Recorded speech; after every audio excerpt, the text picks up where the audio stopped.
Kyle's final words to the dispatcher: "I probably don't have much time left, so tell my mom that I love her if I die."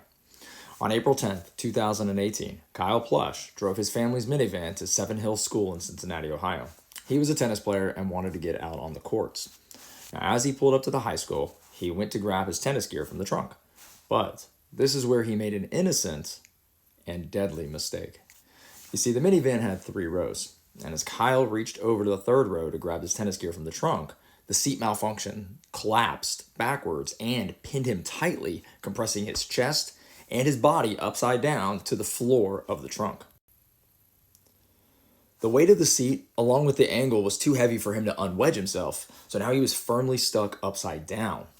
Now, the pressure on his torso made it difficult for him to take breaths and move, but Kyle was quick-witted and able to think of a way to get out. He was going to use Siri on his phone to call 911 via the voice commands because he couldn't reach the phone himself. So around 3 o'clock, he calls 911, speaks to a dispatcher. He says, "Help, I'm stuck in my van." He pleads to tell a 911 dispatcher as much information as he could about his predicament and his location. There's just one problem. Kyle cannot hear the dispatcher's responses, so it basically ends up being a one-sided call. Now, he does tell the dispatcher that he can't hear them, but he says, "Hey, listen, if you don't send help, I'm going to die soon." Now, the call is cut off a few minutes later. After a few minutes, by which point Kyle's supply of oxygen and ability to breathe begin to nosedive rapidly. So shortly after the call, the police actually arrive on scene and begin driving around the area, but never getting out of their vehicles. See, it's unclear if the dispatcher didn't hear all the information or just didn't understand it, but after being on the scene and driving around for 11 minutes in the parking lot, the police ended up leaving.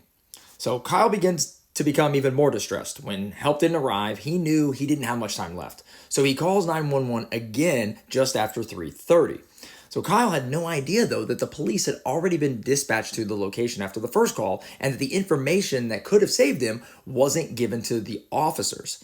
Then the next officer omitted the very specific information which he had given about his vehicle, which meant that the officers weren't even clear about what they were looking for. They were just arriving to help somebody.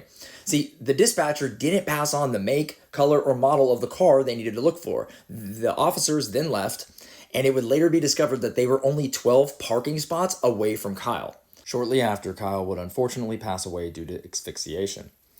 Now, in the half hour he spent trapped, any shouts of help were unheard, and it's unlikely Kyle would have had the ability to shout loud enough anyways, because of the way that he struggled to even draw his breath due to how pinned he was. He wasn't really able to yell with any force. Hours passed, and Kyle's father, Ron, became very concerned when his son didn't arrive home late that afternoon. So he drove down to Seven Hills School to see if everything was okay. Sadly, he found the minivan parked and discovered his son's body in the back of the vehicle. Now, the Plush family would later find out that his heartbreaking final words to 911 is, "I probably don't have much time left, so tell my mom that I love her if I die." They ended up filing a wrongful death lawsuit against the city of Cincinnati. The Plushes alleged the city's negligence caused Kyle's passing, noting that their emergency response system wasn't up to the standard, meaning dispatchers were unable to hear parts of Kyle's call, which meant critical information was missed. The Plush family won the lawsuit, receiving $6 million and the promise of improvements within the response system.